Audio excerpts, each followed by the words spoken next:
Hello everyone, कैसे आप सभी। आशा करते हैं आप सभी अच्छा और स्वस्थ होंगे। जी डियर स्टूडेंट, कुछ दिनों से हमारे पास कमेंट आ रहे थे कि सर हम जब फॉर्म फिलअप करने जा रहे हैं केजीएमयू का, तो वहां पर दो चीजें शो हो रही है कि एक तो बैकलॉग का फॉर्म शो हो रहा है और एक शो हो रहा है जनरल फॉर्म। तो हमें कौन सा फॉर्म सबमिट करना है और कौन सा नहीं, तो उसके रिगार्डिंग हम बात करने वाले हैं। और साथ ही साथ जो बैकलॉग का फॉर्म है कौन अप्लाई कर सकता है, कौन एलिजिबल है इसको अप्लाई करने के लिए, तो आइए पूरा इस वीडियो में अपन विस्तार से समझेंगे।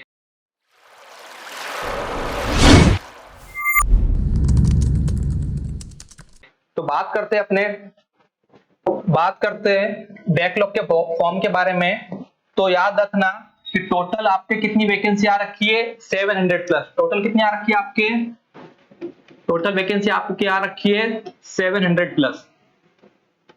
700 प्लस आपके टोटल वैकेंसी आ रखी है। और बात करते हैं उसके अंदर आपके बैकलॉग की, बैकलॉग की बात करते हैं आपके, तो बैकलॉग की वैकेंसी आ रखी है 107, 107 पोस्ट।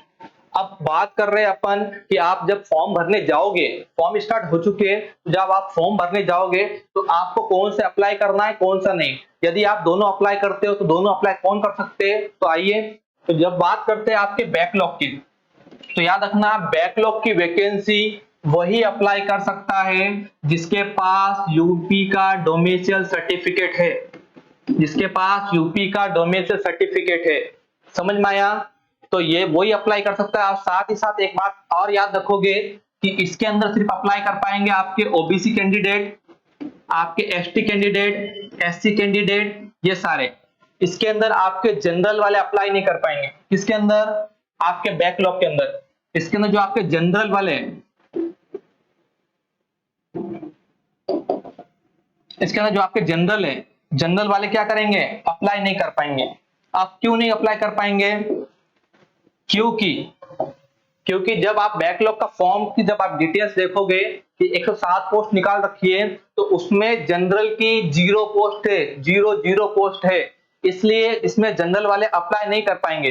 तो बैकलॉग के कौन अप्लाई कर पाएंगे, सिर्फ बैकलॉग के सिर्फ आपके अप्लाई कर पाएंगे जो आपके जो बैकलॉग का आपका फॉर्म है, बैकलॉग का फॉर्म है वो कौन अप्लाई कर पाएंगे, यूपी के जिसके पास डोमिसाइल सर्टिफिकेट है, और जो एसटी एससी है और आपके ओबीसी कैंडिडेट है वही अप्लाई कर पाएंगे।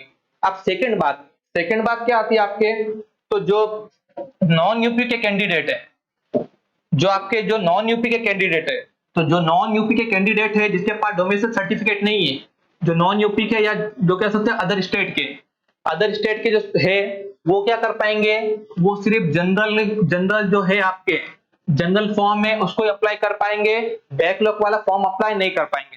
समझ में आया।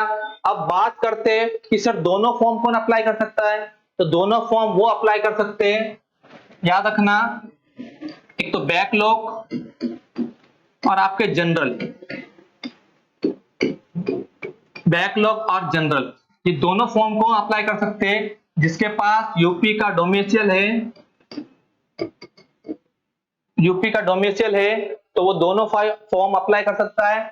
और आपको हमने पहले ही बता दिया कि वो बंदा क्या होना चाहिए, जनरल से नहीं होना चाहिए, वो क्या कर पाएगा, बैकलॉग का फॉर्म अप्लाई नहीं कर पाएगा।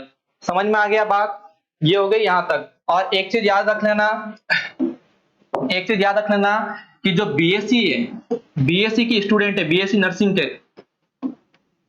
नर्सिंग के स्टूडेंट है, उनको किसी भी प्रकार की एक्सपीरियंस की जरूरत नहीं है। और जो जीएनएम के स्टूडेंट है, जिन्होंने जीएनएम कर रखी है, वो भी फॉर्म को अप्लाई कर सकते हैं, लेकिन उनके पास 2 इयर्स का एक्सपीरियंस होना चाहिए। 2 इयर्स का एक्सपीरियंस होना चाहिए, वो भी मिनिमम 50 बेडेड। कितना, 50 बेडेड।